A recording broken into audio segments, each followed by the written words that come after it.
Chun Yong has a portal which takes him to an apocalyptic world where gold and silver is considered trash while food is an SSS rank ultra-rare commodity. While others struggle to survive, he has already reaches the pinnacle of life by exchanging spicy snacks for gold and future technology. In a desert with not much sign of life, everything suddenly goes crazy as we hear a scream. A guy screams that he's dead over and over. He keeps running from some monsters that are right behind him. Suddenly, one pops up right in front of him, but he uses a sliding tackle and dodges the creature. As he looks back, he says that the monster actually knows how to set an ambush. He also says he just arrived in this world and wonders if he's really going to die right here. As he keeps running, he sees something in the distance and says that it looks like cooking smoke. He immediately gets excited and starts running even faster, saying that it must be a human settlement. He says that as long as he can get there, he'll be safe, but suddenly a stone is in the way. His leg hits it and he starts falling, shouting, "Oh crap," while almost crying. As he falls to the ground, he starts rolling. After tumbling around for a bit, he finally ends up flat on the ground while the monsters start catching up to him. The guy immediately gets back up and starts running again, shouting that he will never randomly transmigrate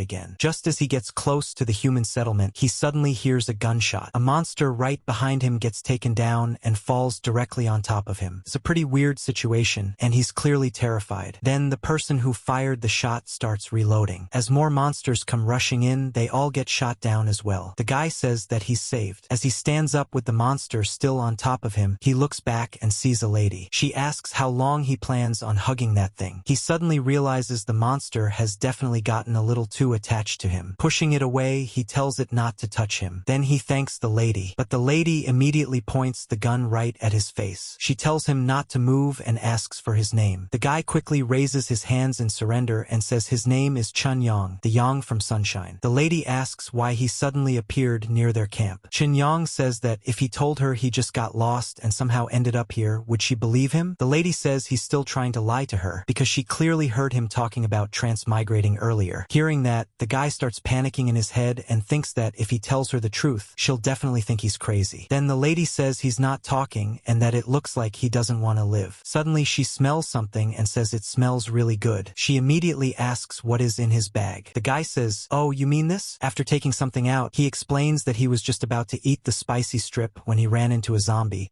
so he had to quickly stuff it into his bag. The lady looks confused and asks if he just said it's food. She's clearly suspicious, but she still keeps the gun pointed at him. Chun Yong says that's right and asks if she wants to taste it. The lady thinks the color looks strange and wonders if it might be poisonous. But at the same time, it smells really good, and she hasn't eaten anything for 2 days. In the end, she decides to take it anyway. As she's about to eat it, she thinks she'll eat first and ask questions later. The moment she takes a bite, it's like she reaches heaven. She says it's unbelievably delicious and describes it as the aroma of oil and flavor mixed perfectly with the seasonings. Chun Yong feels like this is a complete victory. In his mind, he says that's exactly how it should be. In an apocalyptic wasteland, no one can refuse food, especially food this good. Then Chun Yong starts explaining his situation. He says he used to be just an ordinary run-of-the-mill wage slave. A few days ago, he was suddenly fired by the company and lost his only source of income. He was feeling really depressed, but unexpectedly, he found a strange ring inside a box of snacks he bought online. He explains that when he put the ring on, he suddenly found himself in a very terrifying world. At that moment, he remembers looking around and thinking that the creature in front of him was a huge rat and wondering where he even was. The rat immediately roared and charged at him. In panic, he shouted that he wanted to go home right now. The moment he said that,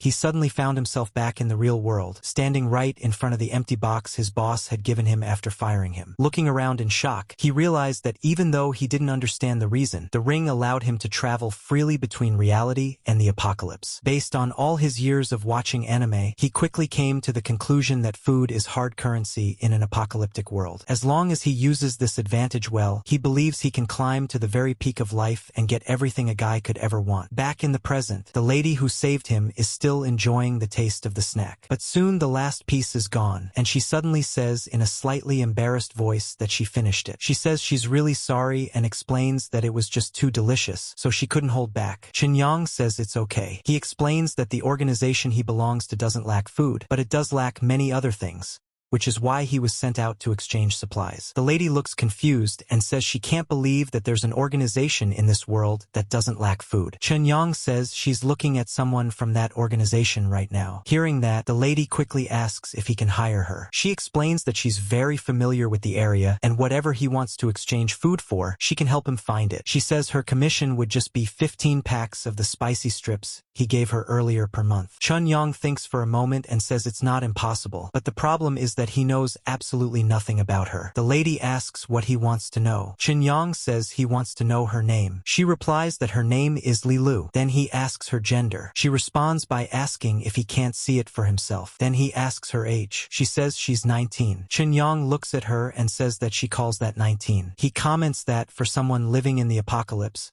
her nutrition seems a bit too plentiful. After coughing for a moment, he says that considering how big she is, he'll hire her. He tells her the monthly salary will be 15 packs of spicy strips. The lady immediately gets excited. Lilu thanks him and calls him boss. Chunyang then casually asks if she ever thought about taking him out and snatching the food. Lilu says she's not stupid. She explains that she can tell the difference between having one full meal and being full every meal. Then Lilu says they should go and that she'll take him to the camp. Chunyang tells her to lead the way. Lilu announces that they have arrived and says this is their camp, Grey Rat District D. However, after looking around, Chunyang thinks to himself that this camp is worse than a slum. Still, he decides that since he's already here, he might as well make the best of it. He thinks the first thing he should do is see if he can get his hands on anything valuable. As they walk around the camp and look at the people living there, Lilu tells him not to be nervous. She explains that he's an outsider, so it's normal for everyone to be wary of him. Then she says this is her home and invites him inside to rest for a bit. Chunyang thinks to himself that he's about to enter a pretty girl's home and feels a little excited about it. But the moment he steps inside, he becomes quite disappointed and comments that her lifestyle is very simple. Lilu tells him to sit down first. She pours some water into a cup and hands it to him. Then she says he shouldn't look down on Grey Rat District D just because it's a small camp. She explains that even though the sparrow may be small, it still has all the vital organs. She then tells him to just say what he wants to exchange the food for, because as long as the camp has it, she guarantees she can find it for him. Chunyang says he needs some gold and silver and asks if she knows what those are. Lilu repeats the words gold and silver and then asks why he would want that kind of trash. Hearing this, Chunyang's mind almost explodes. He thinks to himself that the kind of trash she's talking about costs 800 per gram where he comes from. He explains that gold and silver were very valuable before the Great Cataclysm. Lilu responds by saying that you can't eat gold and that nowadays everything is traded through bartering. Chunyang clears his throat and says that since this is their first trade, what matters isn't exactly what they exchange, but establishing mutual trust so they can pave the way for future transactions. He then opens his bag and shows her a large amount of spicy snacks and some cold drinks. When Lilu sees them, she lets out a shocked wow. Chunyang then says that as long as the deal works out, 1/10 of the food in the bag will be hers, and that it won't affect the commission he already promised her. Lilu can hardly believe it. She says that even if it's meant to build trust, using precious food to exchange for useless gold would be far too big of a loss. But Chunyang simply tells her to do as he says. He tells her he'll leave the supplies with her and that he'll wait there for her to return. Lilu nods and says okay, boss, and promises she definitely won't let down his trust. She grabs her gun and prepares to head out, saying she'll be back as soon as possible. As she leaves, Chunyang thinks to himself that the bag of snacks cost his last 100 yuan, so it has to work. He then lies down and complains that there's no internet and no signal, and that it's really boring. After a while, he decides to look around the room. While doing that,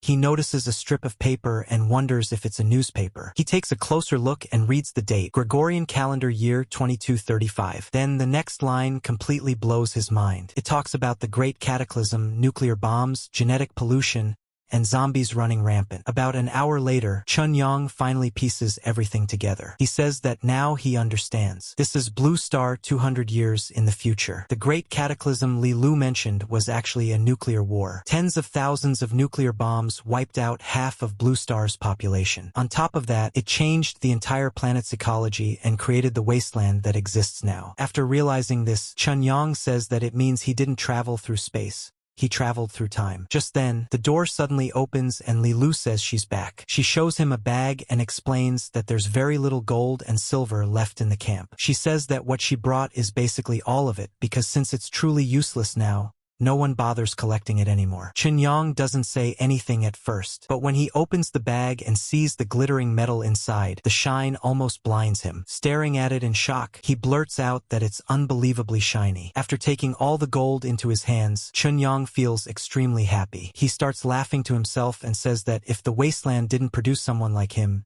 Chen, then the ages would be like a long night. Then Li Lu speaks up. She tells him that the value of the food he gave is far above the value of the gold and silver. Because of that, she took the liberty of exchanging it for a Tier 1 enhancement serum for him. She explains that although it's only the lowest level, the purity of this Tier 1 enhancement serum is very high, can be injected directly, and there are no risks. Li Lu also points out that he's obviously just an ordinary person, not an enhanced human. With this serum, dealing with a few low-level zombies shouldn't be a problem. She reminds him that the outside world is dangerous everywhere, and luck can't protect him forever. Chen coughs awkwardly and says that the organization he belongs to is quite powerful, so there's basically no danger during their journeys. He says the troublesome part is only the trading phase, but he still thanks her anyway. Then he packs up his bag and says that the first trade went very smoothly, so he'll head back for now. He tells her he'll come back tomorrow and that he'll settle her monthly salary then. As he starts walking away, he says he's leaving. Watching him go, Li Lu thinks to herself that someone who can travel alone through the wilderness without any danger must be full of secrets. But then she shrugs it off and thinks that in the wasteland, everyone has their own secrets. She starts eating some more of the snacks and says they're incredibly delicious. Then she thinks that as long as he can really keep providing food, that's all that matters. Later in the wasteland, Chen stops at a quiet spot and says that this place should be good enough since there's no one around. He reaches out and touches the air. Suddenly, with a flash,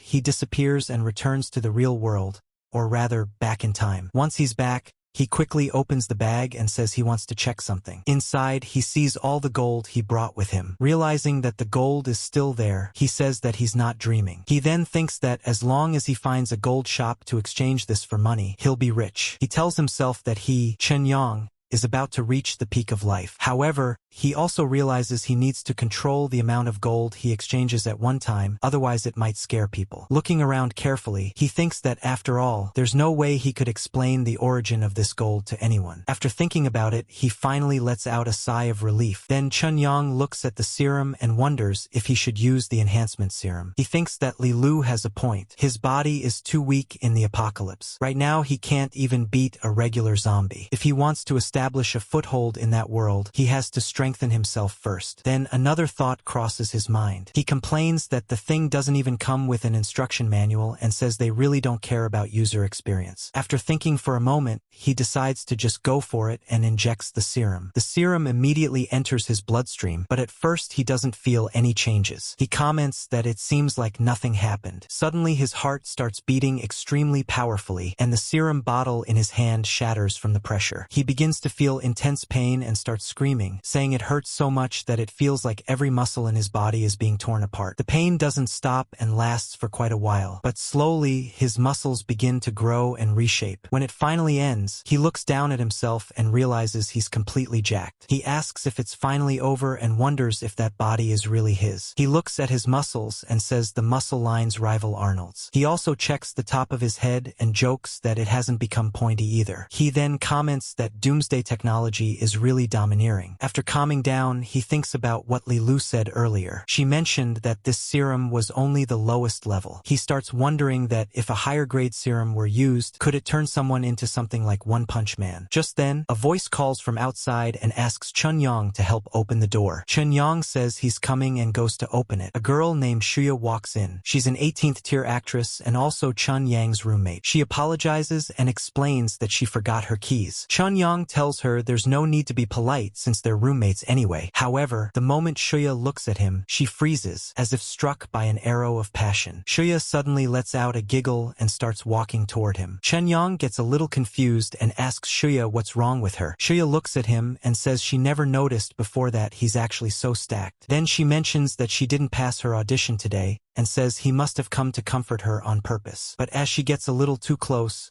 Chunyang panics. He quickly says no and starts running away, shouting that he just forgot to put on clothes. He rushes into his room and shuts the door behind him. Standing there, he starts thinking that Shuya probably thinks he's a pervert now. After worrying about it for a moment, he decides to forget about it and tells himself that selling the gold is the priority right now. So he heads outside. As he walks down the street, he suddenly notices that the weight of his body feels almost non-existent. Everything feels incredibly light. A moment later, he looks at a sign far ahead and realizes he can clearly read the text from hundreds of meters away. While walking, he also starts noticing sounds much farther away than before. At one point, he overhears a woman gossiping about how old Li's wife cheated on him. After hearing that from such a distance, Chunyang realizes that his hearing has clearly been enhanced too. He concludes that the enhancement serum didn't just increase his strength, but improved his overall physical fitness in a very comprehensive way. He then thinks about how even after a nuclear war, the technology in the wasteland world is still 200 years ahead of the present. The value of that world is definitely worth further exploration. Soon he arrives at Lin's gold shop. Looking at the store, Chunyang thinks that large jewelry chains might refuse to buy gold with unknown origins, so a private gold shop like this is the safer choice. After entering the shop, he's greeted by a receptionist. Chunyang asks if the boss is in because he has some business to discuss with him. The receptionist politely says that he can just tell her what he needs. Without saying much, Chunyang opens his bag and reveals the gold inside, explaining that he's afraid she won't be able to make that decision herself. Seeing such a large amount of gold, the receptionist is clearly shocked. Chunyang calmly asks what she thinks now. The receptionist quickly tells him to follow her. She leads him to the conference room of Lin's gold shop. After a moment,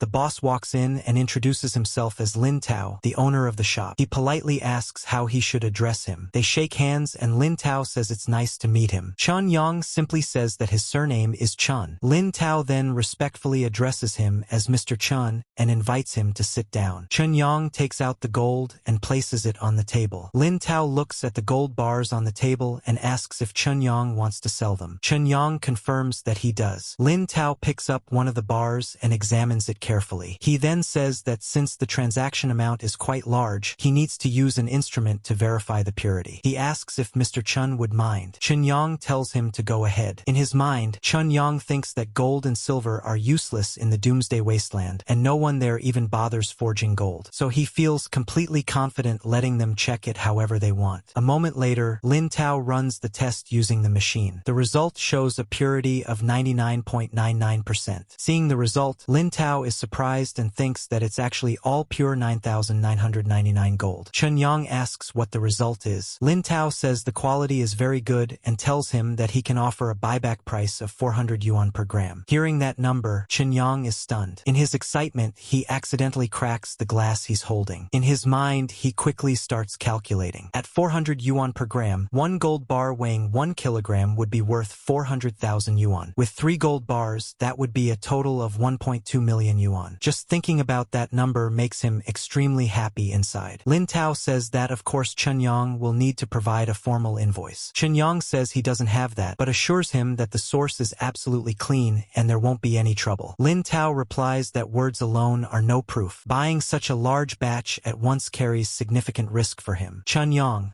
already cracking the glass in his hand a little more from the pressure, says that Boss Lin should be direct with him. He tells him to skip the usual sales talk meant to push the price down and just say the real offer. He adds that if he finds the price acceptable, they'll make the deal, and if not, they can just consider it as making a new friend. As he says this, he pushes one of the gold bars toward Lin. Lin Tao looks a bit nervous and says that in that case he'll take a loss and buy it for 280 yuan per gram, which comes to exactly 840,000 yuan. Chunyang smiles and says that now that sounds more reasonable. A moment later his phone buzzes with a notification saying that he has received a bank transfer of 840,000 yuan. Chunyang then places another gold bar on the table and says that the money has been received and it was a pleasure doing business. Seeing that, Lin Tao quickly says that if Mr. Chun has more goods to handle, they can continue cooperating in the future. Chunyang casually replies that he'll consider it. After leaving the shop, Chunyang thinks to himself that just 3 gold bars brought him more than 800,000 yuan. He then laughs in his mind and thinks that if he sells all the gold bars in his backpack, he'll truly become rich. Later, back at Chunyang's residential compound, Zhou Dandan, an office worker who shares the apartment with him, is looking around and asking where her phone is. Another voice tells her that it's on the coffee table and that Su Su-yen is calling. As she picks up the phone, Chen-yang happens to come back and greets her, asking where she's rushing off to. Su-yen explains that Dan just got home, but her boss suddenly called her back for overtime. Chen-yang sighs and says the timing is terrible because he just made a small fortune today and was planning to treat both of them to dinner. Dan complains about the situation and tells Su-yen to make sure she eats enough for her share too. Su-yen laughs and says not to worry. Then Dan turns to Chen-yang and jokingly warns him not to make a move on Xiaoya while she's gone. Chen-yang laughs and says she must be joking, asking if he really looks like that kind of person. Dan laughs and tells them to have fun before leaving. Su-yen then jokingly calls him President Chen and asks where they're eating tonight. Chen-yang suggests Li Xing Diehua. Su-yen looks shocked and asks if he's joking, because that's a 5-star place. Chen-yang calmly says he's not joking. He tells them he'll see them tonight. Later, back in his room, Chen-yang opens his bag and pulls out the remaining gold bars. Looking at them, he tells himself there's no time to waste. He decides he needs to exchange all the dozen gold bars today. So he starts visiting different jewelry shop owners one after another. Each time he sells a few bars at slightly lower prices, so the shops are willing to buy them quickly without asking too many questions about invoices. The deals go smoothly and both sides are satisfied. By the end of the day, Chen-yang checks his account and sees his balance has reached 4 million yuan. Not long after, he receives a phone call from Guang Wei. Chen-yang answers and jokingly asks what's up, saying Guang Wei suddenly called and asking if he missed him. On the other side, Guang Wei asks why Chen-yang didn't tell him he lost his job. He also asks if Chen-yang still has money for rent and says he has some spare cash that Chen-yang can use for now. Hearing that, Chen-yang laughs and tells him that brother Yang isn't short on money anymore. But then something starts bothering him. He pauses and asks who told him that he lost his job and wonders if the news has really spread that far already. Guang Wei hesitates a little before explaining that Chen Yang's ex-girlfriend, Peng Jia, told him. He says she mentioned it might not be appropriate for her to help directly, so she asked Guang Wei to look out for him instead. Hearing that name, Chen-yang is surprised and says it was her. Even he feels a bit confused about it. Yang's friend says that he feels like Peng Jia still cares about him and asks why the two of them broke up. Chen-yang explains that Peng Jia's mother required her partner to be able to buy a house in Daijing. He then reminds him that he already knows his family's financial situation. His friend sighs and says that hearing this just strengthens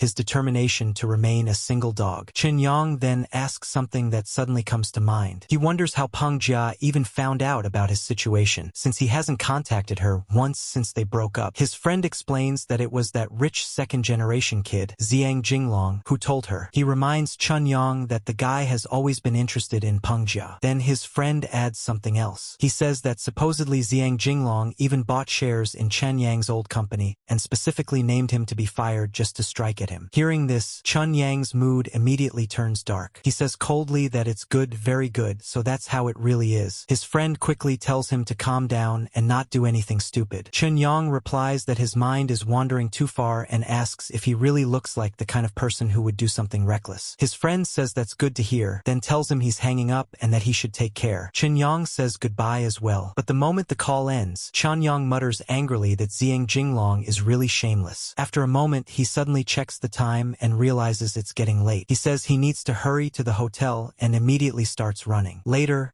outside the hotel entrance, Chen Yang stands there waiting. He says that Su Yen told him she was almost there too and wonders where she is. Just then, a car pulls up beside him. A voice calls out to him and says he kept her waiting. Su Yen. People nearby immediately start whispering and commenting that she's so beautiful and wondering if she's some kind of celebrity. Su Yen notices Chen Yang staring and asks why he's spacing out. Chen Yang admits that they've been flatmates for 3 months, but he never realized she was actually this good looking. Su Yen smiles and says that since he's treating her to such a high-end place tonight, she can't let him lose face. She asks how she looks and whether she looks respectable enough. Chen Yang suddenly gets flustered and asks what she's doing when she grabs his hand. Su Yen casually tells him to relax and says it's just social etiquette. She asks why he's getting so nervous and pulls him along, telling him they should go inside. Later, they sit at a table with a beautiful view. Chen Yang hands her the menu and politely asks her to order. Su Yen thanks him and starts looking through it. But as she scans the prices, she quietly thinks to herself that everything here is way too expensive. Chen Yang tells the waiter to bring one of each of the 3 signature dishes and also 2 Dungeness crabs. The waiter nods and says all right and asks them to wait a moment. After the waiter leaves, Su-yen immediately leans toward Chen-yong and asks why he ordered such expensive food. She points out that 2 Dungeness crabs alone cost around 1,000 yuan. Chen-yong casually tells her not to worry and says he's very flush with cash right now, so he can definitely afford 2 crabs. Su-yen rolls her eyes and tells him to stop pretending to be rich when she knows he usually buys the cheapest mystery box meals online. Chen-yong coughs awkwardly and then explains that his childhood home was recently demolished. Hearing that, Su-yen suddenly brightens up and says that now she understands. She jokes that, in that case, she has no psychological burden about eating the expensive meal. She laughs and says this is basically robbing the rich to feed the poor. Chen-yong just coughs again, slightly speechless. Later, after finishing the meal, Chen-yong asks if she wants to go somewhere else for a second round. Su-yen pats her stomach and says the food was delicious, but she really can't eat anymore. Just then, a man suddenly appears nearby and calls out Chen-yang's name, asking why he's here. Turns out to be Zhang Jinglong. Chen-yong looks at him and says what a coincidence. He comments that Daijing is such a big city, yet he still ran into him just by coming out for a meal. Zhang Jinglong sneers and asks if Chen-yong really thinks he's worthy of eating at a 5-star hotel. Chen-yong calmly responds by asking whether Jingling Diao belongs to Zhang's family and whether he's planning to kick him out. Zhang then says it seems Chen-yong already knows how he got fired. Su-yen, confused, quietly asks Chen-yong if this person is his friend. Meanwhile, Zhang Jinglong glances at Su-yen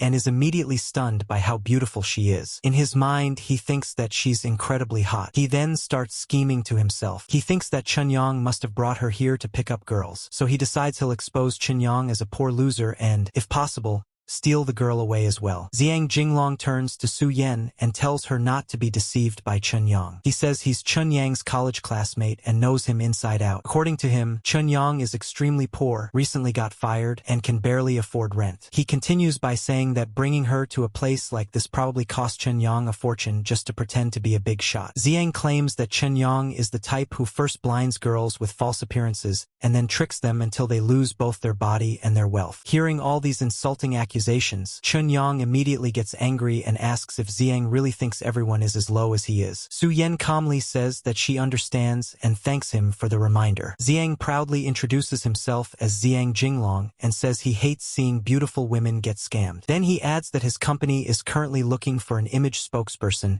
and asks if she would be interested. He even takes out a business card and offers it to her. Su-yen simply swats the card away and says that's a pity, but she's not interested. Zhang tries again and says the benefits and treatment for their spokesperson are very good and asks her to think about it one more time. Su-yen firmly says there's no need. She explains that she is Chen-yang's girlfriend and doesn't like hearing someone badmouth her boyfriend. She then adds that with a director like Zhang, the company will probably go bankrupt sooner or later. Zhang is instantly furious and shouts at her. Meanwhile, Chen-yong quietly gives Su-yen a thumbs up and says she really knows how to put on a show. Su-yen smiles and says she is an actress after all. Then she grabs Chen-yong and tells him they should go and not waste time on trash. The two of them start walking away together. Behind them, Zhang Jinglong is furious. He curses and asks if she's blind for falling for someone like Chen-yong. Then he angrily tells Chen-yong to just wait and see what happens. At that moment, another woman walks up behind him and asks if he can take her home now. It's Chen-yang's ex-girlfriend, Peng Jia. Zhang quickly changes his tone and tells Jia not to rush. He says he already booked a table at a bar and suggests they go have a couple more drinks. But Peng Jia calmly refuses and says there's no need because she's not interested. Zhang looks surprised.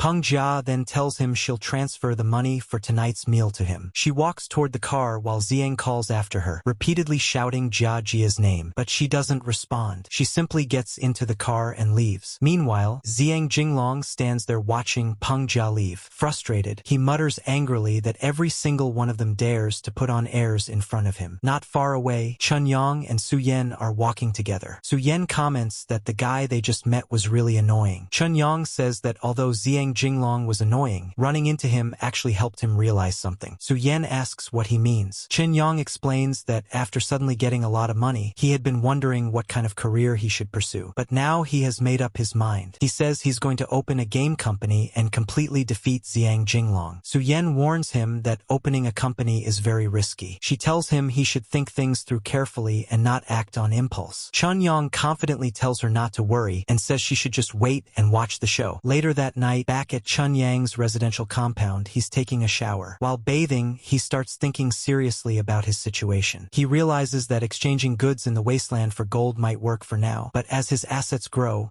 it will eventually attract attention or even investigations. Because of that, if he wants to legalize his income, he needs to establish a proper career in this world as well. After finishing his shower, he walks out, pulls a chair in front of his computer, and starts thinking while using it. He concludes that besides its abundant resources, the wasteland's biggest advantage is its technology. According to Li Lu, it has only been about 10 years since the Great Cataclysm there, so the technological inheritance shouldn't be completely lost yet. If he searches carefully, he believes he can definitely find many experts from different fields. Then another idea comes to him. Based on the monthly standards in the apocalypse, he can hire these experts for just 15 packs of spicy strips. With technology that's roughly 200 years ahead of the present, he realizes that creating a cross-era game would be incredibly easy. Back in his building, Chun Yang is on the phone saying that the registration request has been submitted and that he will be contacted by SMS once the approval is complete. He thanks the person on the call and hangs up. After that, he thinks to himself that the company registration has been left to the agent. The next thing he needs to deal with is hiring employees. But before that,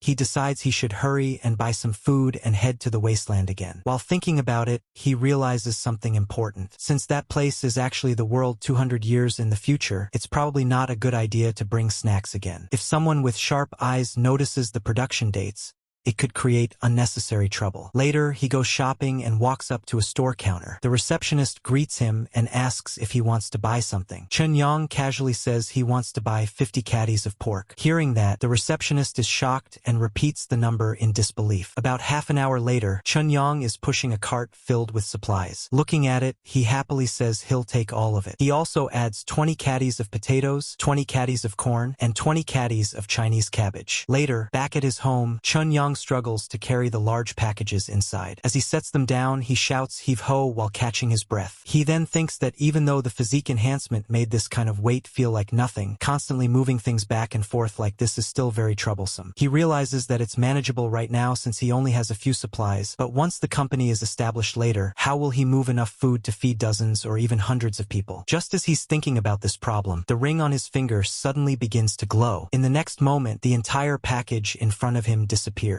Chun Yang stares in shock and wonders what just happened. Then a thought suddenly comes to him. He checks the ring and realizes that the package is now inside it. Curious, he says the word summon, and the package instantly reappears in front of him. When he retrieves it again, the package returns back into the ring. Chun Yang immediately becomes excited and realizes that it's actually a storage space. He laughs happily and says the ring not only lets him travel to the wasteland world, but also has other amazing abilities. Overjoyed, he even kisses the ring and calls it really lovely. He jokes that it's like someone delivering a pillow just when he's sleepy and says the ring service is simply incredible. Then, filled with excitement, he declares that it's time to go to the apocalypse again and activates the ring to travel back to the wasteland world. After arriving in the wasteland again, Chun Yang takes the package out of the ring and thinks to himself that he can't reveal his abilities in front of others yet. To avoid arousing suspicion, he decides it's better to carry the supplies normally when he goes to find Li Lu. So he picks up the package and heads to meet her. Meanwhile, Li Lu is sitting alone with the remaining snack from earlier. She takes a small piece and puts it in her mouth. The moment she tastes it, she feels like she's in heaven again and says she really wants to eat another pack. But then she quickly stops herself. She reminds herself that well-sealed food that doesn't rot is a precious resource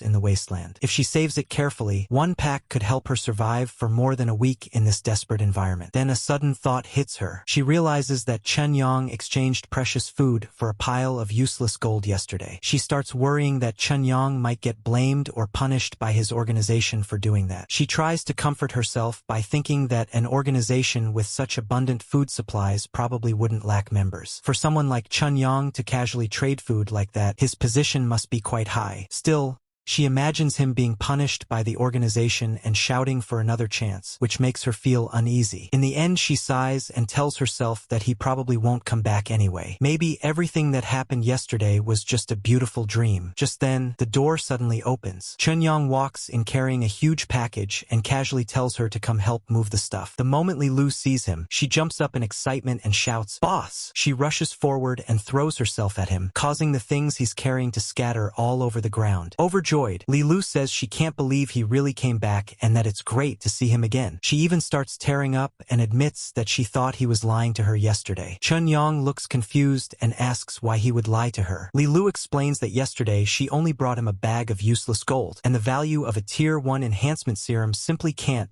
compared to a backpack full of food. She believed his organization would definitely punish him for it. Chun Yang calmly tells her not to worry. He says his status in the organization is very high, so a mere bag of food means nothing to them. He also explains that he exchanged for gold because it's useful to him, so he didn't actually lose anything. Li Lu nods as she finally understands. Chun Yang then tells her that if she understands, she should hurry up and pick up the things scattered on the ground. As Li Lu starts gathering the supplies, she suddenly picks up a huge watermelon. Her eyes widen in shock. Staring at it, she exclaims that these are real vegetables and asks in disbelief if his organization actually grows its own vegetables. Chun Yang looks at the vegetable and casually says it's just a Chinese cabbage and asks if it's really worth reacting like that. Li Lu immediately explains that after the Great Cataclysm, the soil became completely polluted. Because of that, vegetables simply can't survive if people try to plant them. Chun Yang waves his hand and tells her to stop crying. He casually says that if she likes them, he'll just give all the vegetables to her since it's no big deal. Hearing that, Li Lu is shocked again. She repeats his words in disbelief and asks if he really means giving them to her. Holding the cabbage carefully, she says the vegetables are far too precious. She explains that she can't even judge their real value, so she cannot accept them. She continues by saying that Chen Yang is a good person for being willing to give her such precious food. But since she works for him,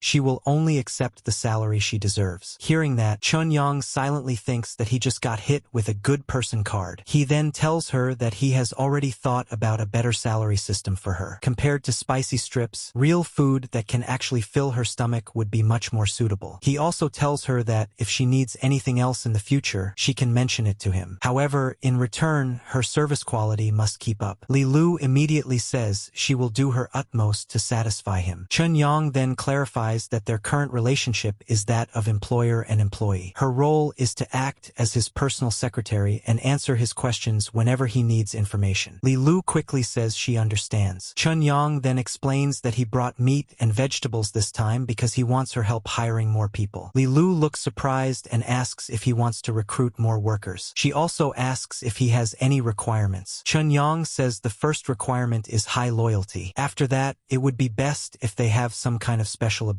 Li Lu thinks for a moment and suggests that they go to nearby Grey Rat Town. She explains that around 10,000 survivors live there, and no matter what kind of special skills they are looking for, they can probably find someone there. Chun Yang remembers something and asks about the relationship between Grey Rat District D and Grey Rat Town, since earlier she mentioned that their settlement was called Grey Rat District D. Li Lu explains that Grey Rat Town is the central hub. Around it, there are 12 small settlements. These settlements are named with letters, starting from Grey Rat District A and going all the way to District L. She adds that these 12 settlements rely on Grey Rat Town to survive. Whenever they need to exchange for scarce supplies, they go there. Chun Yang then asks an unusual question. He asks if there are many programmers there who understand computer programming, preferably the kind who can make games. When Li Lu hears the word computer, she looks quite surprised. Li Lu looks confused and says she doesn't understand what he means. She asks if he's talking about that primitive product from ancient times. Chun Yang awkwardly responds that it does sound a bit ancient now. Then he asks if it would be difficult to find someone who knows that kind of technology. Li Lu says she isn't sure either. She explains that even before the Great Cataclysm, people had already started using Intel brains instead of traditional computers. Then she suddenly remembers something. She tells him that there is a pre-cataclysm technical director in their camp who knows Intel brain technology very well. Excited, she grabs Chun Yang's hand and tells him to hurry, so she can take him to ask that person. Chun Yang quickly tells her he can walk on his own. Later, while the two of them are walking together, Chun Yang asks something he had been curious about for a while. He wonders why nobody in the settlement locks their doors. Li Lu explains that everyone here is poor as church mice, so there's nothing valuable worth stealing. She also says that survival in the wasteland depends heavily on unity. Anyone who steals or destroys that unity will be expelled from all the settlements once discovered. After walking a little farther, Li Lu Lu says they've arrived and that the person they're looking for is inside. Just then they hear a strange voice from inside chanting happily about meat and how delicious it is. Suddenly, there's a loud explosion. Chunyang reacts with disgust. Lu calmly calls out to Uncle Wei and says she needs to see him about something. A moment later, Uncle Wei comes out. He greets Lu and tells her she's lucky today because he just caught a fat one. He proudly introduces himself as a scientist. Then he says that once he finishes processing it, he'll share the 2 hind legs with her. Lu immediately gets excited and happily agrees. Chunyang, however, is completely confused and asks what exactly they're talking about. When he takes a closer look, he realizes it's a giant gray rat and asks if it's some kind of mutated creature. Lu confirms that it is. She explains that besides zombies, this type of rat is the most common mutated creature in the wasteland. Adult ones can grow to about half a meter long, and they're also one of the main sources of meat for people here. After explaining that, Lu turns to Uncle Wei and says she actually came to introduce a job opportunity. She points to Chen Yang and says he's her current boss. She explains that he wants to hire some people and that the remuneration is very generous. Uncle Wei walks close and looks Chun Yang up and down. Then he skeptically asks what kind of generous pay a young kid like him could possibly offer. He even wonders if Chun Yang might actually be a scammer. Chun Yang stretches out his hand and calmly says that he needs technical talent in the cerebral field. He explains that as long as someone can meet his requirements, the monthly pay will be 30 caddies of rice and flour plus 10 caddies of raw meat. Hearing this, Uncle Wei is stunned and asks if he really means rice and flour. Chun Yang confidently says of course he does. He even adds that if Uncle Wei is worried, he can advance the salary first. The scientist looks shocked and asks if he's serious. Lu quickly reassures him and says not to worry. She explains that as long as the boss nods, she can immediately give him the meat. Uncle Wei suddenly bursts into laughter and says that in that case, Mr. Chun has found the right person. He proudly claims that he is absolutely the person who understands Intel brains the best in District D. But Chun Yang shakes his head and says he misunderstood. What he wants to do actually has nothing to do with Intel brains. He then explains that he's talking about computers, the kind of personal computers people used in ancient times. What he really needs is someone who understands that kind of primitive technology. Hearing that, the scientist pauses in confusion and repeats the word computers. Uncle Wei scratches his head and says he has certainly heard of computers before, but in his opinion they are extremely primitive. He complains that their functions are limited and the interaction experience is terrible, so they basically have no value. Chun Yang cuts him off and says he only needs someone who understands the technology. He tells him to just answer whether he can do it or not. Uncle Wei immediately starts thinking to himself that he cannot give up the chance to get rice, flour, and raw meat every month. So he quickly changes his attitude and asks what specific kind of technology Chunyang needs. Chunyang explains that it's very simple. All he needs is someone who can use a computer to program and create software according to his requirements. Uncle Wei cautiously asks if that means he would have to handcraft 0.4 nanometer chips. Chunyang immediately says there's no need for that. Uncle Wei then asks if he needs to design any super AI core algorithms. Chunyang again says there's no need. Hearing that, Uncle Wei suddenly relaxes and confidently says there's absolutely no problem. He promises that as long as the hardware conditions allow it, he can complete all the programming requirements. However, he also points out that software created on computers cannot directly run on Intel brains. Because of that, he asks what Chunyang plans to use it for. Chunyang calmly tells him that he doesn't need to worry about that. He says a truly good employee simply completes the task perfectly without asking unnecessary questions. Uncle Wei quickly nods and says he understands completely. Chunyang then says that's good. He tells him that he will solve the hardware problem himself. He also asks if Uncle Wei has any other requirements, adding that he definitely won't be lacking food. Uncle Wei thinks for a moment and says it would be best if he could also get an Intel brain to assist with the work. He explains that he could develop complex code on the Intel brain first and then transplant it to the computer, which would make the process much faster. He adds that even a low-spec model would be enough. Chunyang nods and says he understands and will figure out a way. Lu then says they should get going. Uncle Wei waves goodbye and politely says goodbye to the boss. Later, outside, Chunyang asks Lu whether Intel brains are easy to obtain. Lu explains that there aren't any in District D, but they can be bought in Grey Rat Town. The only problem is that they're a bit expensive. Chunyang looks worried and asks if the food he brought today might not be enough to buy one. one. He wonders if Intel brains are really that expensive. Li Lu quickly shakes her head and says that they are expensive for people like them. But for Chun Yang, even buying 100 of them would be more than enough. Chun Yang asks if enhancement serums can also be bought in Grey Rat Town. Li Lu immediately replies that they can, but only Tier 1 and Tier 2 serums are available there. If someone wants higher tier serums, they need to go to the Doctors Association distribution point in the eastern region. Hearing that name, Chun Yang asks what the Doctors Association is. Li Lu explains that it's one of the top factions in the wasteland. All enhancement serums and healing potions are developed by them. She looks a little surprised and asks if he really didn't know that. Chun Yang quickly says that the organization he belongs to has always been self-sufficient, so he basically knows nothing about the outside world. Then he adds that since she's going to Grey Rat Town anyway, he also wants her to go to the Doctors Association and buy a batch of enhancement serums. Li Lu immediately agrees and says there's no problem. Chun Yang tells her that he'll return to his own world first to get a computer for Uncle Wei. The rest of the work will be left to her. Li Lu nods and says she understands. Before leaving, Chun Yang gives her one more instruction. He tells her that if she encounters danger during trading, she should abandon the food if necessary and prioritize her own safety. Li Lu falls silent for a moment before quietly saying that she understands. Later,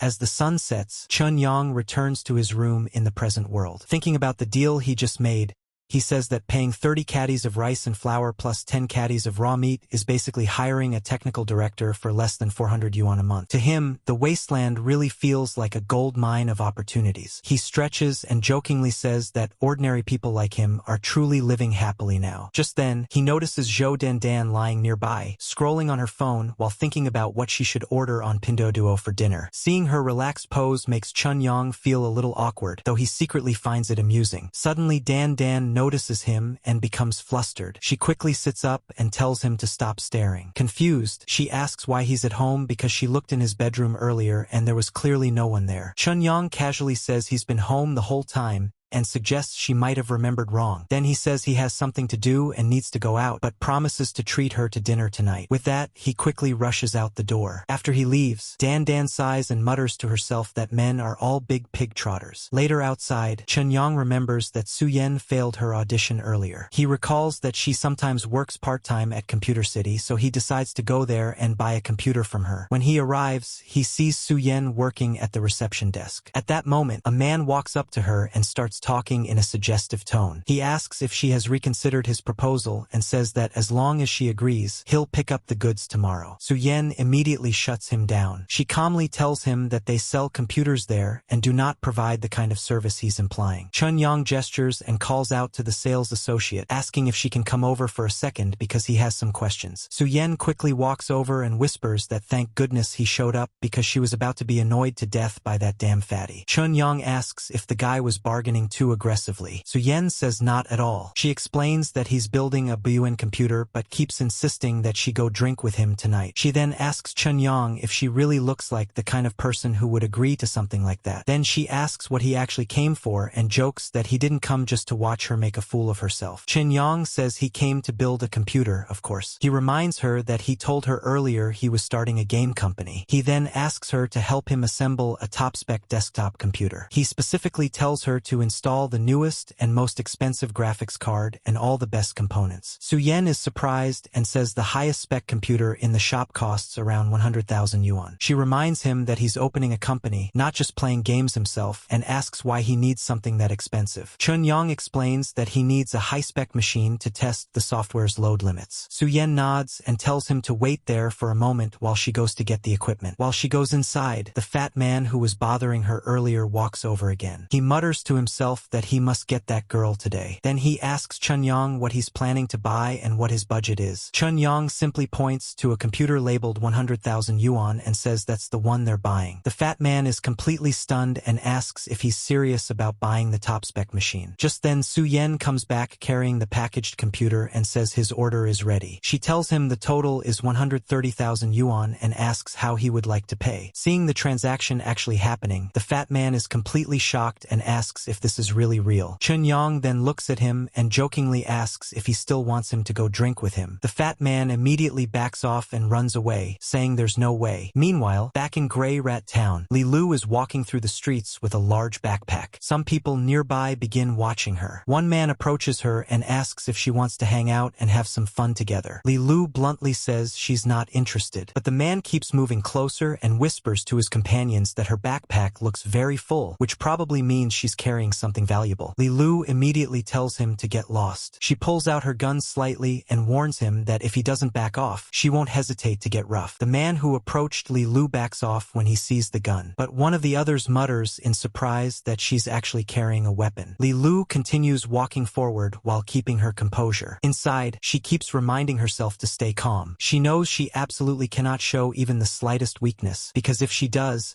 that pack of hyenas will rush at her immediately and tear her apart. After a while, she arrives at a wasteland repair shop. She walks up to the counter and says she wants to buy an Intel brain. The man at the counter tells her that the basic model costs 15 kilograms of gray rat meat, and if she wants an additional plug-in module, that will cost another 5 kilograms. Li Lu calmly says she will just take the basic model. The man checks the goods she brought and says the weight is sufficient. He hands her the Intel brain and places it into her bag. Before she leaves, he asks if she wants to trade for anything else, saying he has plenty of treasures available. Li Lu simply says there's no need. After she walks away, one of the men nearby asks if they should follow her. Another one shakes his head and says it's not worth the trouble. As Li Lu keeps moving through the streets, she quietly lets out a sigh of relief. In her mind, she thinks that was close. She nearly got exposed earlier. If those people had seen the cabbage she's carrying, the entire settlement would have gone crazy. After traveling a bit farther, she finally reaches another location. Standing at the entrance, she says she has finally arrived. A person inside greets her and tells her to look around for whatever she wants. Inside the shop, many different serums are displayed. There are Mongu serums, Steel serums, Bull serums, Tier 1 enhancement serums, Tier 2 enhancement serums, and even Tier 3 enhancement serums. But after looking at all of them, Li Lu calmly says that these are still too basic. She says she wants higher grade serums. The shopkeeper laughs and tells her that the price of high grade serums isn't something a little girl like her can afford. Without saying another word, Li Lu slowly takes out the cabbage and shows it to him. The moment the man sees it, his eyes widen in shock as he realizes what it is. The man suddenly rushes past Li Lu, moving so fast that even she is surprised. She immediately turns around and says he's incredibly fast. Instinctively, she pulls out her weapon and points it at him, demanding to know what he's doing. The man calmly tells her not to worry because he has no ill intentions. He adds that if he really wanted to rob her, that broken gun of hers wouldn't stand a chance against a Tier 9 enhanced human. Li Lu is stunned and asks if he just said Tier 9 enhancement. She says she can't believe it and asks why the Doctors Association would assign a Tier 9 distributor to a remote place like Grey Rat Town. The man shrugs and replies that in the wasteland, nothing is impossible. Then he politely asks if he can take a closer look at the cabbage. Li Lu hesitates for a moment but eventually hands it over. The moment the man holds it, he becomes almost frantic with excitement. He carefully examines it and says the freshness and color are unbelievable. He realizes it's a completely fresh Chinese cabbage that hasn't been contaminated by radiation at all. He calls it a miracle and says it's like seeing a miracle with his own eyes. Li Lu then tells him that if he wants it, he should exchange it for serums of equal value. The man immediately warns her not to try asking for an outrageous price just because of the opportunity. Li Lu calmly replies that the soil in the wasteland can't grow vegetables anymore,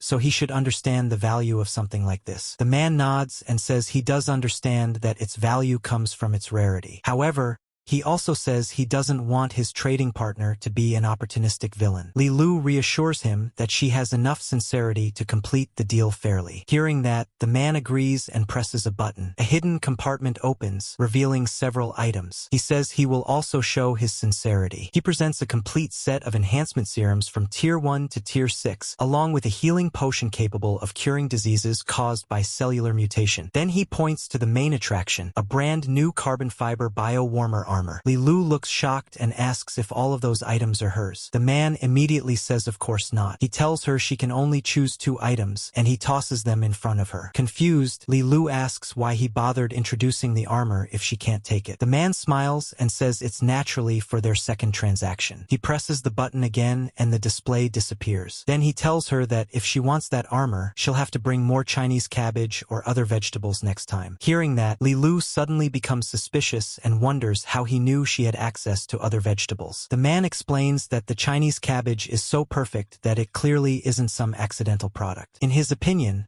a faction that has mastered vegetable planting technology wouldn't just grow a single cabbage. Li Lu quickly replies that it wasn't grown at all. She claims she simply found it by chance in a ruin that existed before the Great Cataclysm. The man smiles and says that even if such a ruin really exists, it wouldn't preserve only 1 cabbage. He tells her to hurry back and discuss it with her companions. He adds that for people living in the wasteland, vegetables are surely less useful than a powerful suit of armor. Li Lu thinks for a moment and finally agrees. She tells him to keep the armor safe because she will return as soon as possible. After she leaves, the man mutters to himself that although he was exiled to this godforsaken place because he lost a power struggle, it might actually turn out to be a blessing in disguise if he can obtain such precious vegetables. Meanwhile, back in the modern world, Chun Yang is standing near a truck in front of a supermarket. One of the workers unloading the cargo tells Mr. Chun that his goods have arrived and asks where they should unload everything. Chun Yang casually tells them to place it in the nearby storage area. As the workers carry the boxes, one of them quietly comments that the meat alone is worth more than 20,000 yuan and wonders why someone would buy so much at once. The other worker tells him it's none of his business and that he should just focus on doing his job. After finishing the delivery,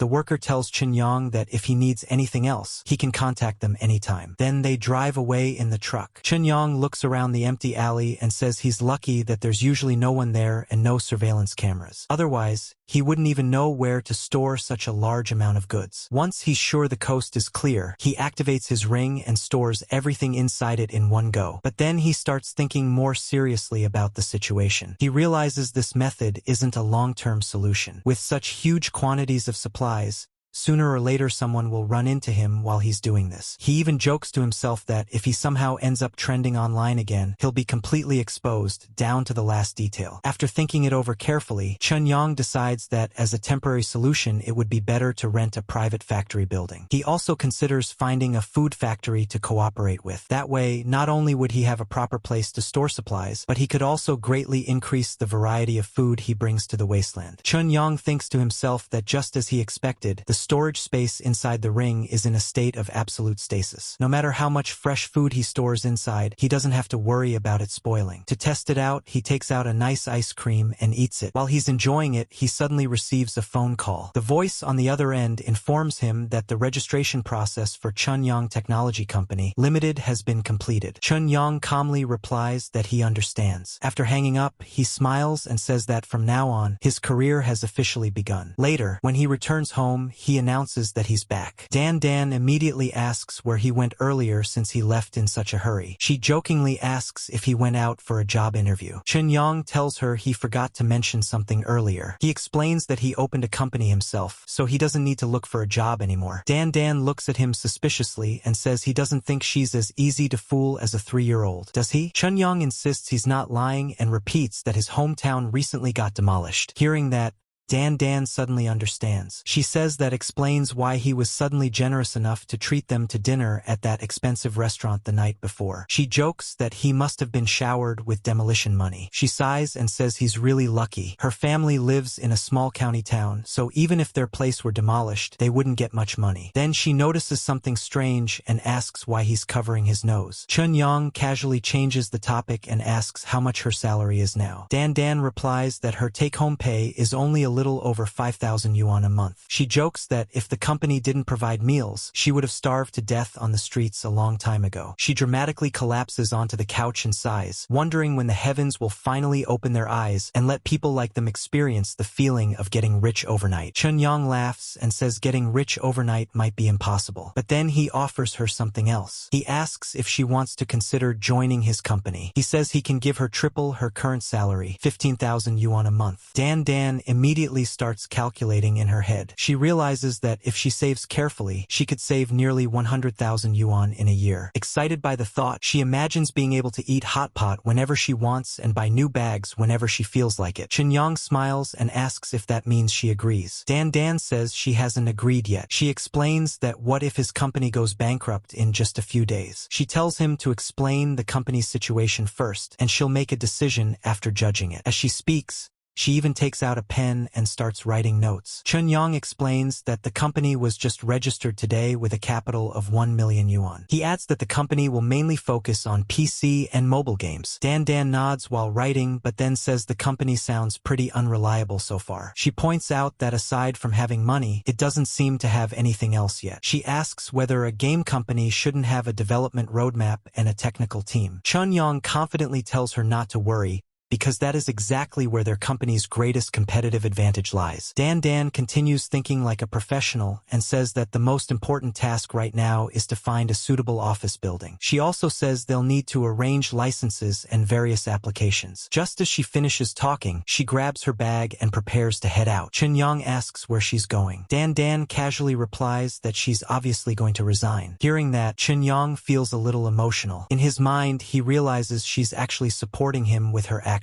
A moment later, Chun Yang's phone suddenly rings. He answers it, listens for a moment, and then says he understands and that he'll leave immediately. Dan notices his expression turning pale and asks if something happened. Chen explains that his grandfather has always had poor health, and recently he was diagnosed with a serious illness. The doctor said he might only have about a month left to live, so Chen has to return home to see him one last time. Chen thanks Dan sincerely. Dan tells him there's no need to be so formal since they're roommates. She urges him to hurry back home. Chen quickly starts packing his things, determined to leave as soon as possible. As he heads out, he thinks to himself that he absolutely cannot let his grandfather leave like that. He remembers the enhancement serums from the apocalypse world and realizes there might be a way to save him. With that thought firmly in his mind, he walks out the door, determined to find a solution. At the Dahang Bullet train station, the place is packed with people. Chen is there as well, waiting among the crowd. Suddenly a woman spots him and calls out his name, asking if he is Chen Yang. Chen turns around, recognizes her, and asks if she is Zhu Run. Zhu Run smiles and says it really is him. She says she didn't expect to run into an old classmate there. Thinking about it, she mentions that they haven't seen each other for 7 years. Then she asks if he's heading back to Wang'ai City. Chen says yes. At that moment, a station announcement plays, informing passengers that ticket checking for their train is about to begin. Chen suggests that they walk and talk. Zhu Run agrees. As they head toward the gate, Zhu Run asks where his seat is. She says she might try switching seats with the person next to him so they can sit together. Chen checks his ticket and explains that because he bought the ticket in a hurry, only business class seats were left. Zhu Run says that in that case they can just talk after arriving in Wang'ai. But Chen tells her there's no need because he has another idea. Zhu Run looks confused and asks what he means. Chen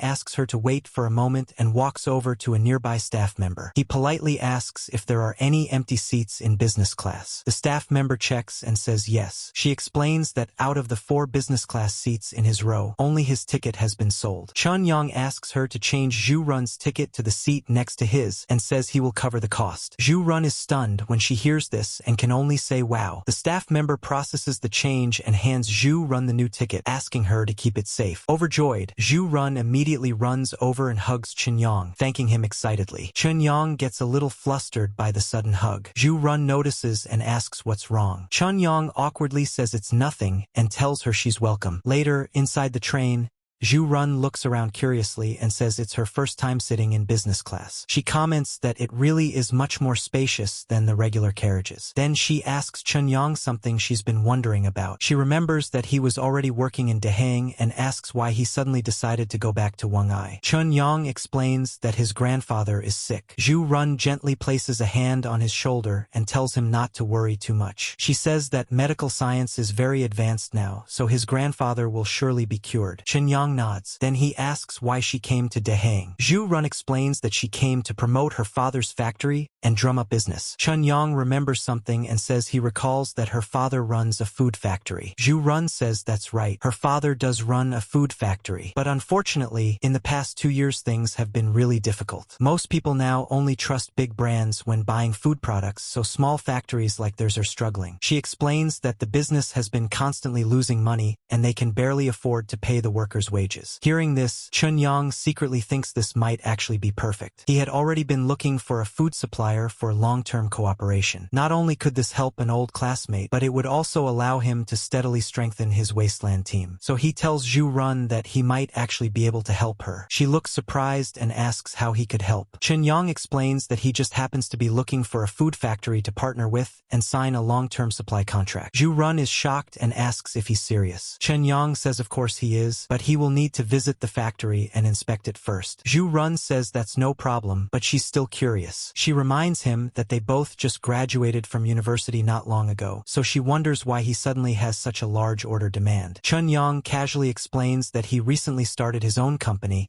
and that his business partners happen to need food supplies. Zhu Run immediately suggests that they exchange contact information. Chun Yang agrees without hesitation. After they add each other, they later get into a taxi together. Chun Yang says he needs to visit his grandfather first, so the factory inspection will probably have to wait a couple of days. Zhu Run says that's fine. When the taxi stops, Chun Yang gets out and leaves. Zhu Run waves and says goodbye. In her mind, she thinks it's surprising that she ran into Chun Yang after so many years and that he even offered to help her. She wonders if this reunion might be fate. Just then, another car pulls up and a man calls her name, telling her to come over. Zhu Run replies that she's coming. The man is her father. After she gets into the car, her father asks how the partnership talks went this time. Zhu Run says there is one piece of bad news and one piece of good news. Her father asks about the bad news first. She explains that she didn't manage to find any business partners in Dahang. Her father sighs and then asks what the good news is. Zhu Run says the good news is that she ran into an old classmate named Chun Yang on the train. She explains that he happens to have a large order and plans to visit their factory for an inspection in a few days. However, her father immediately becomes cautious. He says that when it comes to an old classmate suddenly offering big business, it might just be a scam, and she needs to be careful. At Wang'ai City People's Hospital, Chun Yang arrives and someone greets him. His father walks out and says Xiaoyang is finally back. Chun Yang immediately asks how his grandfather's condition is. His father says that the old man just took his medicine and fell asleep. He tells Chun Yang to go rest for a while and says he'll call him when his grandfather wakes up. Chun Yang nods and says he understands. After that, he walks into the bathroom. Standing there alone, he clenches his fists and thinks that he must hurry. No matter what, he has to find medicine that can cure his grandfather. Without wasting any time, he activates the ring and travels to the wasteland world. He appears again in Grey Rat District D. Looking around, he wonders what he should do if Li Lu isn't there. He briefly considers going to Uncle Wei instead but hesitates, wondering if he can fully trust him. In the end, he decides to go straight to Li Lu's house. He calls out her name and asks if she's there. As he pushes the door open and starts walking inside, he suddenly sees something unexpected. Shocked, he immediately steps back out and stammers awkwardly that he'll come back later to talk. After a while, the two meet again. Li Lu asks what the boss is looking for in such a hurry. Chun Yang quickly asks her an important question. He wants to know whether, with the current medical technology in their world, even terminal cancer is no longer considered an incurable disease. Li Lu says of course it isn't. She explains that during the Great Cataclysm, the Earth became filled with radiation, and cancer became even more common than catching a cold. If it couldn't be cured, humanity would have gone extinct a long time ago. Chun Yang then asks about the cure rate. Li Lu thinks for a moment and says that about 100 years ago, the cure rate of the specific medicine was already around 95%. But after the apocalypse began, nobody really had the time to keep statistics anymore. Hearing this, Chun Yang feels relieved and says it's a good thing his guess was correct. Then he asks whether this specific medicine can be purchased in Grey Rat Town. Li Lu shakes her head and says not really. Chun Yang's expression immediately becomes disappointed, but Li Lu quickly adds that the cellular disease serum produced by the Doctors Association also has the effect of treating cancer. The moment Chun Yang hears that, he becomes determined again and tells her to take him to the Doctors Association immediately. Li Lu quickly tells him to wait a moment. Chun-Yang impatiently asks what they're waiting for because he needs to get that serum as soon as possible. Li Lu suddenly takes out a serum and hands it to him, saying she already exchanged for one. Chun-Yang's face lights up with excitement. He asks where it came from and wonders if she went to the Doctors Association. Li Lu nods and says yes. She explains that since the boss told her earlier that she needed to increase her strength as quickly as possible, she went to the Doctors Association and made a trade using a cabbage. Chun-Yang is stunned and asks if she really exchanged just one cabbage for that serum. Li Lu quickly shakes her head and says no, that serum was only a bonus. Then she tells him to follow her. She opens a bag and reveals a large collection of items inside. Li Lu proudly says that this is everything she got, a full set of Tier 1 to Tier 6 enhancement serums. Chun-Yang repeats the words Tier 1 to Tier 6 enhancement serums in disbelief. However, the way he reacts makes Li Lu nervous. She thinks that the boss must be unhappy because she didn't exchange enough. After all, vegetables like cabbage are incredibly precious in the wasteland. But instead of being angry, Chun-Yang suddenly starts happily juggling the serums in excitement. In his mind, he can hardly believe it. To him, this deal was basically done at the price of a single cabbage. He even thinks the Doctors Association must have acted like they had never seen vegetables before. Laughing to himself, he realizes he has now achieved what he calls serum freedom. Li Lu watches him quietly and asks why he hasn't said anything. She worries that maybe he thinks she made a bad trade. Chun-Yang quickly grabs the bag and tells her that a loss is impossible. In fact, they made a massive profit this time. He excitedly tells her that she's basically his lucky star and even lifts her up in excitement. Li Lu becomes happy as well and says that as long as she can help the boss, she's satisfied.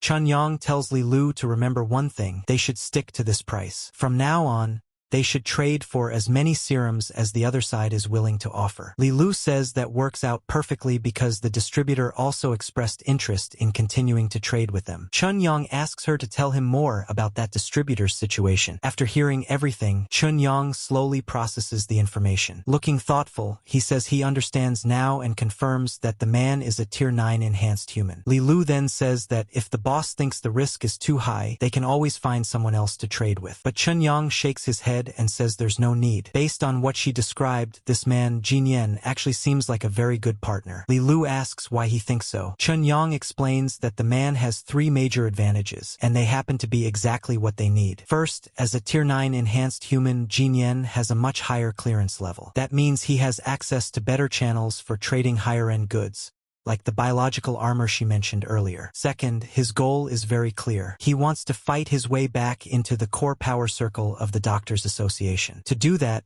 he'll need a large amount of resources, which means their cooperation could last a long time. Li Lu nods and says that actually makes a lot of sense. Then Chun-Yang mentions the third point. He says the third reason is very simple. Jin Yen is a smart man. Li Lu looks confused and asks what he means. Chun-Yang explains that Jin Yen could immediately tell that she wasn't the one truly in charge. Yet he didn't try to pressure her into making a deal right away. Li Lu lowers her head and says that was her fault. She admits she lacks experience and accidentally exposed a flaw. But Chun-Yang gently lifts her head and wipes away the tears in her eyes. He tells her not to feel discouraged because she already did very well. Li Lu smiles and thanks him. Chun-Yang then picks up the suitcase full of serums and says he'll take them for now. The rest of the discussion can wait until tomorrow. Just as he's about to leave, Li Lu suddenly stops him and warns him that he can't inject another serum right now. Chun-Yang asks why. Li Lu explains that there must be a certain time interval between each tier of enhancement serum. Normally, between Tier 1 and Tier 2 injections, there should be about a 3-day gap. Between Tier 2 and Tier 3,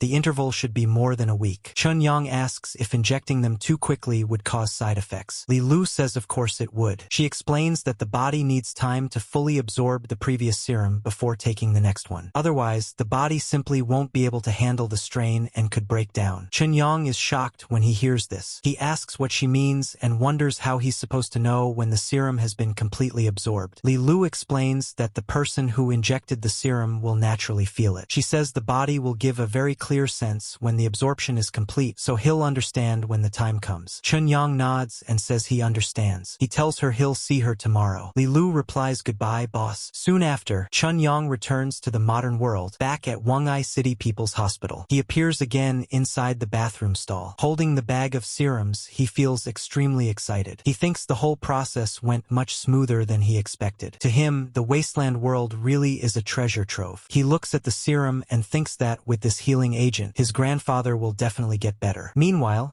in another part of the hospital, a doctor is speaking with Chun Yang's father. The doctor says she is giving this advice based on the actual medical situation and asks Mr. Chun to consider it carefully. Chun Yang's father quietly says he will think about it. Just as the doctor finishes speaking and prepares to leave, Chun Yang walks in and notices her. He wonders if she is his grandfather's attending physician. Chun Yang immediately turns to his father and asks what the doctor just said. His father sighs and explains that the doctor suggested transferring his grandfather to hospice care. Chun Yang is confused and asks what hospice care means. His father explains that it means processing the discharge paperwork and sending his grandfather home with medication to make his final days a little more comfortable. Hearing this, Chun Yang is horrified. He says that basically means telling his grandfather to go home and wait to die. Father explains that the cancer has already spread throughout his body. Even the most expensive treatments would only buy him another 2 months at best. Dr. Han already knows they're just an ordinary family and can't possibly afford those costs, which is why she suggested they start the discharge process. Hearing that, Chun Yang quietly says he understands. A moment later, his father tells him they should go see his grandfather first before handling the paperwork. Chun Yang agrees and follows him inside. When they enter the ward, his grandfather is still lying there looking seriously ill. The old man weakly calls out Chun Yang's name, and Chun Yang immediately responds that he's here. Then Chun Yang's father excuses himself, saying he'll go ask about the discharge paperwork and leave the grandfather and grandson alone for a while. Even as he walks away, there are tears in his eyes. And honestly, seeing your own father trying not to cry hits a little different. As soon as they're alone, Chun Yang thinks about how lucky he is that regular wards don't have surveillance cameras. Yeah, that thought alone tells you he's about to do something crazy. He immediately takes out the mysterious serum and tells his grandfather that he has a special medicine that can cure him. Then he asks if he's willing to try it. The old man is obviously nervous after seeing the syringe. But then he thinks about how his condition can't really get any worse anyway. In his mind, Chun Yang is simply trying to show his filial piety one last time, so he decides to trust him. And just like that, he allows Chun Yang to inject the serum. The moment the medicine enters his body, something starts happening. Meanwhile, Chun Yang can only stare and silently pray for it to work, because if this thing fails, he just injected his dying grandfather with a mystery potion from who knows where. A little while later, something unbelievable happens. Grandfather suddenly sits up. Chun Yang immediately rushes over and asks if he's okay and whether he feels uncomfortable anywhere. Instead, the old man practically jumps with excitement as he says that his body suddenly feels light. All the pain, weakness, and sickness seem to have disappeared. At that moment, Chun Yang finally lets out a sigh of relief. The serum worked. It actually worked. The guy basically watched a terminal cancer patient hit the reset button on his body. But even after recovering, grandfather immediately thinks of something else. He points out that such a miraculous medicine could bring Chun Yang enormous trouble. If a dying person can be pulled back from death's door like this, then once word spreads, every terminally ill patient in the country would probably come looking for him. And honestly, he's not wrong. Chun Yang reassures him not to worry. He says that as long as they insist it was simply a medical miracle, everything will be fine. Besides, nobody knows the serum exists except the two of them. Hearing that, grandfather finally relaxes. He gives Chun Yang a thumbs up and promises that he won't tell anyone. With that settled, Chun Yang tells him to get some rest while he goes to call a doctor for a checkup. And that's where things get interesting, because imagine being the doctor who just approved discharge papers for a dying cancer patient, only to find him looking healthier a few hours later. Meanwhile, outside the ward, Chun Yang finally starts thinking about the bigger picture. Even though the recovery serum successfully saved his grandfather, he realizes he still can't sell something like this in the real world. After all, he doesn't even understand the serum's principles or how it's produced. More importantly, he can't guarantee a stable supply. And if the secret of his transmigration ever gets exposed, things could get very messy very fast. As he's thinking about all this, he notices a faint glow coming from the ring on his hand. That immediately reminds him of something important. The ring is irreplaceable. He isn't. If someone discovers his secret, they'll come after him, not the ring sitting quietly on his finger. Because of that, he decides he needs to improve his ability to protect himself as soon as possible before some future crisis catches him unprepared. But before worrying about future enemies, he has another problem to deal with. He heads straight to the reception desk and urgently tells the nurse to quickly check on his grandfather, Chun Jianjun, in bed 43 because he can suddenly sit up. The nurse is obviously confused. She pulls up the medical records and starts reading them out loud. According to the file, Chun Jianjun is a 69-year-old male with terminal liver cancer. The cancer has already spread throughout his entire body, and he's completely lost the ability to function independently. After hearing that, Chun Yang insists that everything he's saying is true. The nurse isn't buying it at all. She basically suggests that maybe he's been caring for a sick family member for so long that he started hallucinating. Honestly, from her perspective, that's probably more believable than a terminal cancer patient randomly standing up. But Chun Yang doesn't waste time arguing. He practically drags the nurse toward the room and tells her she'll understand once she sees it herself. Then the two of them arrive at the ward, and what they see completely shatters the nurse's worldview. Grandfather is casually taking a walk around the room. A walk.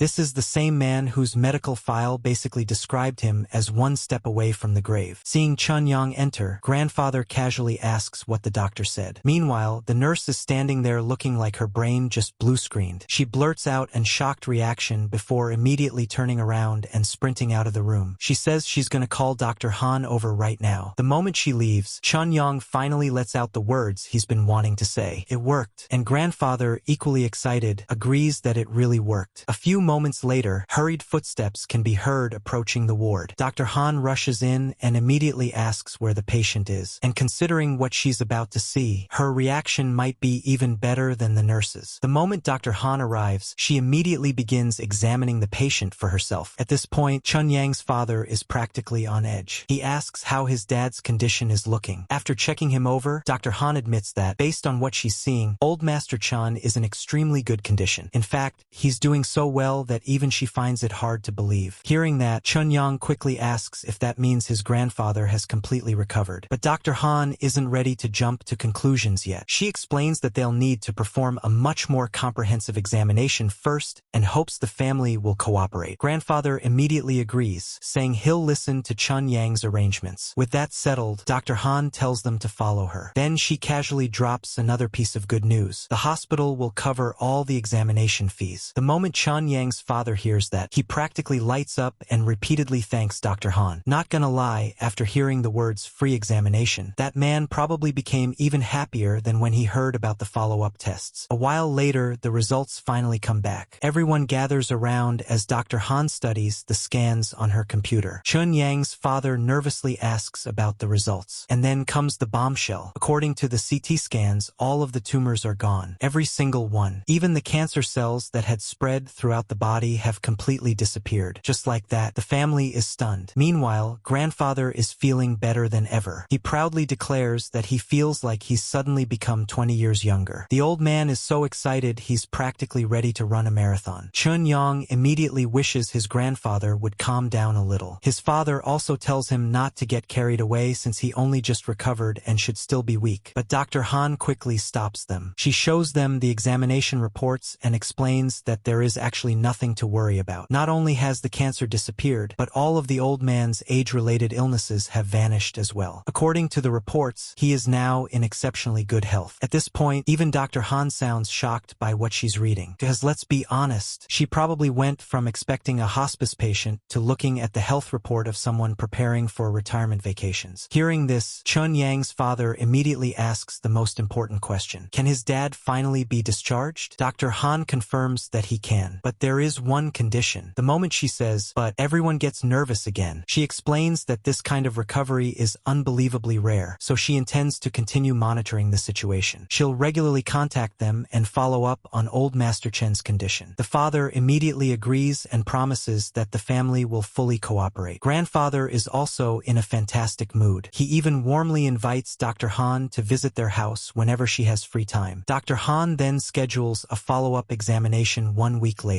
If everything remains normal, the family can completely relax. Everyone agrees. Meanwhile, grandfather is still enthusiastically reminding Dr. Han not to forget to visit their house. At this point, Chunyang is practically begging his grandfather to stop talking before he accidentally says something embarrassing. Unfortunately, the old man is just getting started. As the family leaves the hospital, grandfather suddenly looks at Dr. Han and asks Chunyang whether she would make a good granddaughter-in-law. And just like that, the man who survived terminal cancer immediately starts focusing on his grandson's marriage. Some things really never change. Chunyang instantly shuts the idea down and asks what kind of nonsense he's talking about. But judging by the look on grandfather's face, he's absolutely serious. And somehow, I have a feeling this won't be the last time he brings it up. As Chunyang and his family leave the hospital, Dr. Han can't stop thinking about what just happened. The more she thinks about it, the stranger it becomes. In her mind, Chunyang is definitely hiding some kind of secret. After returning to her office, she starts comparing cases. Chun Jianjun's condition was actually worse than old Master Chu's had been, yet somehow he completely recovered. The more she analyzes the situation, the more suspicious it looks, and that's when her thoughts drift toward a certain person. Meanwhile, over at the Chu family estate, several people are busy moving around when a young woman receives a phone call. She's in the middle of rushing to a company meeting and casually tells the caller that she doesn't really have time to chat right now. On the other end of the line, Dr. Han immediately drops a bombshell. She tells her that a patient with terminal liver cancer completely recovered today without any warning signs beforehand. That instantly gets her attention. She stops and asks if Dr. Han means a complete recovery. Dr. Han confirms it. Not only are the patient's examination results completely normal, but every trace of cancer cells has vanished from his body. The moment she hears that, her expression changes. Immediately, she tells her assistant to postpone the company meeting. The assistant is obviously surprised, but when the president gives an order, nobody argues. At this point, the meeting is no longer important. A terminal cancer patient coming back from the brink of death? Now that's important. She quickly asks what medicine the patient used and what treatment he received. But Dr. Han gives an answer she wasn't expecting. According to everything she can verify, the recovery had absolutely nothing to do with any treatment plan. Now her curiosity goes through the roof. She asks Dr. Han to send over the patient's complete information and treatment records. Dr. Han agrees, but warns her not to get her hopes up. She doesn't think the records will reveal much. Naturally, that only makes the situation even more suspicious. The Chu family president asks why she thinks that, and Dr. Han reveals the detail that has been bothering her this entire time. She explains that she had already issued a critical condition notice for the patient. The man was basically at death's door. Yet, on the very day his grandson came to visit him, he suddenly recovered without any explanation. Yet, when you put it like that, the timing is way too convenient. Dr. Han then tells her that if she really wants answers, investigating the grandson directly would probably be much faster. The Chu family president immediately focuses on that detail. The patient's grandson? Dr. Han confirms it. She tells her that the young man's name is Chun Yang and suggests investigating him privately. The moment she hears the name, she repeats it to herself. Chun Yang. Then she calmly says she's memorized it. And just like that, Chun Yang has no idea that one miraculous hospital visit has already attracted the attention of another powerful figure. Because when rich and influential people start investigating you, things usually get complicated very quickly. Before sunrise, Chun Yang is already preparing to head out again. His father notices and asks where he's going so early when he hasn't even eaten breakfast yet. Chun Yang quickly comes up with an excuse, saying he's in a hurry to meet an old classmate. His father reminds him not to stay out too long because the family is holding a banquet tonight to celebrate grandfather being discharged from the hospital. Chun Yang tells him not to worry and says he'll be back in time. After leaving the house,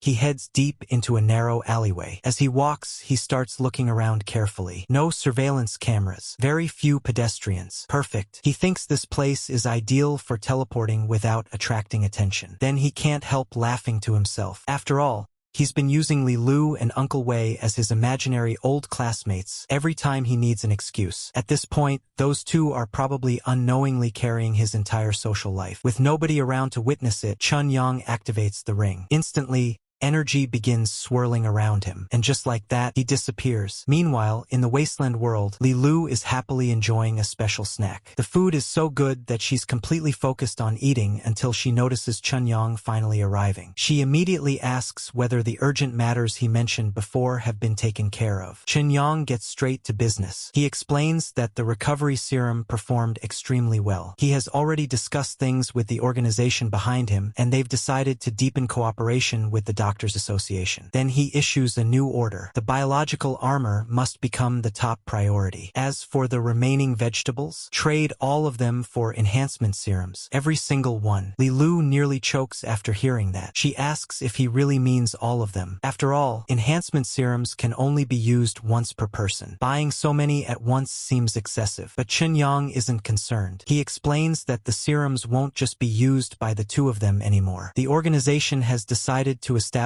a branch base in this area. The moment Li Lu hears that, she's shocked. A real branch base? Here? Then she quickly points out the dangers. The region is filled with zombies, mutants, and hostile factions. This definitely isn't the safest place to build a foothold. But Chun Yang has already made up his mind. He reveals that he plans to establish an operational base using Grey Rat District D as the foundation. Before moving forward, though, he asks the most important question. Can the people here be trusted? Li Lu thinks for a moment before answering honestly. Compared to residents of larger settlements, the people of District D are weaker. However, they're united, and more importantly, they're trustworthy. For Chun Yang, that's exactly the answer he wanted. He explains that strength isn't really a problem. Strength can be increased through enhancement serums. Character is much harder to find. Then he casually drops another insane statement. His goal is to raise every member of the base to at least tier 4. Not just the elites, everyone. And as for important personnel like Li Lu, he plans to push them to tier 5 or even higher. The moment those words leave his mouth, Li Lu freezes. She's completely stunned. Seriously, the way Chun Yang talks about enhancement serums is starting to sound like someone discussing bulk groceries. She can barely believe what she just heard. Chun Yang notices her reaction and immediately asks if something is wrong. Is it impossible to obtain that many serums? But Li Lu quickly shakes her head. That's not the issue at all. In fact, the problem is much worse. She explains that if everyone in District D suddenly reaches tier 4, a much more serious crisis will appear. A crisis so severe that it could potentially destroy the entire district. Then she asks Chun Yang a strange question. After injecting the enhancement serum, did he notice his appetite becoming much larger? And just from that question alone, you can already tell there's a huge catch hidden behind these power-ups. Chun Yang immediately realizes she's right. Thinking back, he admits that he really has been eating a lot more than before. By his estimate, he's probably consuming 3 or 4 times as much food as he used to. Li Lu then explains the hidden drawback of enhancement serums. While the serum strengthens cells and dramatically boosts a person's physical abilities, it also massively increases energy consumption. In other words, power isn't free. The stronger you become, the more fuel your body needs. Chun Yang quickly understands the problem. If the number of evolvers in District D keeps increasing, then food consumption will skyrocket right alongside them. But Li Lu isn't finished yet. She explains that appetite grows progressively with each enhancement tier. An ordinary person might only need about half a kilogram of food per day. Chun Yang, after enhancement, would need around 1.5 kilograms. Li Lu herself requires roughly 2.5 kilograms daily. And a tier 4 enhanced human, they would consume around 8 kilograms of food every single day. At that point, you're not eating meals anymore. You're basically operating an industrial food processing machine. Li Lu then points out the truly terrifying part. Grey Rat District currently has over 200 residents. If every one of them became a tier 4 enhanced human, the surrounding wildlife would be wiped out in no time. Every animal nearby would eventually be hunted and eaten. And once the food supply collapsed, even the enhanced humans themselves would begin starving to death. Suddenly, Chun Yang understands exactly what she's worried about. Powerful army sounds great. A powerful army that eats an entire ecosystem by accident? Not so great. Still, after calculating everything in his head, Chun Yang isn't particularly worried. Sure, more than 200 tier 4 evolvers would need over a ton of food every day. But unlike everyone else, he has access to an entire modern world. Compared to some of the ridiculous problems he's already solved, food is actually one of the easier ones. So he tells Li Lu not to worry about that issue. As the boss, food supply is his responsibility. Her responsibility is building the base and ensuring it can withstand any outside threats. Li Lu immediately agrees. Then Chunyang makes a promise. No matter what tier an enhanced human reaches, everyone in the base will have enough food to eat. Hearing that, Li Lu is genuinely moved. The girl is practically overflowing with admiration at this point. Before she can get any more emotional, Chunyang quickly tells her not to get too excited and asks her to take him to Uncle Wei. She agrees, and the two head out under the scorching heat. A short while later, they find Uncle Wei. Seeing them arrive, he greets both Chunyang and Li Lu. Chunyang immediately asks about the research progress. Uncle Wei honestly admits that the computer technology Chunyang brought over is fairly outdated by his standards. Even so, there are still plenty of details he needs to learn before fully mastering it. Hearing that, Chunyang comments that the progress seems a little slow, but Uncle Wei quickly reassures him. He explains that if the task is simply porting existing computer programs, he could already handle that right now. The only problem is that he hasn't had a functioning computer available for proper practice. And honestly, it's kind of hard to become a computer expert when your computer doesn't even turn on. That's when Chunyang smiles, because he came prepared. He tells Uncle Wei that he's already brought exactly what he needs. Then a large box is placed on the ground. Chunyang points at it and tells Uncle Wei to use this one. And judging by the look on Uncle Wei's face, whatever is inside that box is about to speed up their plans by a lot. The moment the computer is set up, Uncle Wei gets excited. He immediately plugs in the power and starts experimenting with it. As he works, his eyes light up. Very quickly,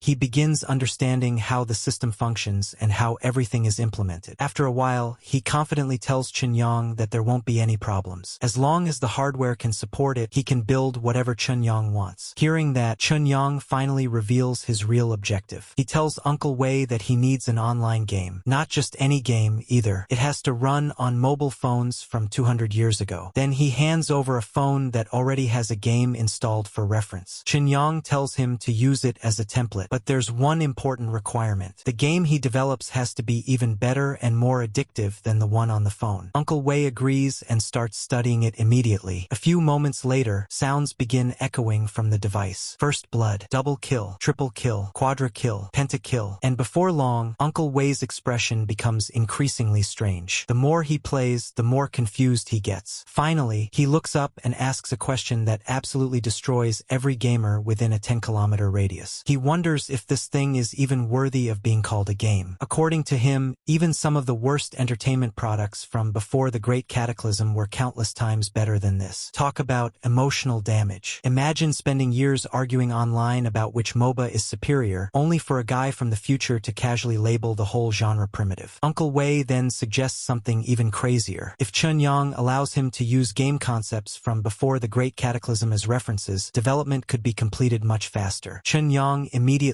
agrees. He points out that this isn't copying. It's referencing. Completely different thing. Definitely. Totally. 100%. Then he tells Uncle Wei to just focus on finishing the project. As an added incentive, he promises an extra reward once the game is completed. Naturally, that makes Uncle Wei even more motivated. Chunyang then asks the question he cares about most. How long will development take? After making a rough estimate, Uncle Wei gives his answer. 7 days. At most 7 days. And he'll have the entire thing finished. Just like that, Chunyang's plan to bring future-level gaming knowledge into the modern world officially begins. And considering this guy is using technology that's 2 centuries ahead, something tells me the mobile gaming industry is about to get hit by a truck and won't even see it coming. Chunyang is completely caught off guard. 7 days? For a moment, he honestly doesn't know how to react. Back in his world, major AAA games often take years to develop. Even those simple mobile games that seem like they were made over a weekend usually require months of work. Yet this guy is casually talking about building an online game in a single week. At that moment, Chunyang once again feels the massive technological gap between the two worlds. Meanwhile,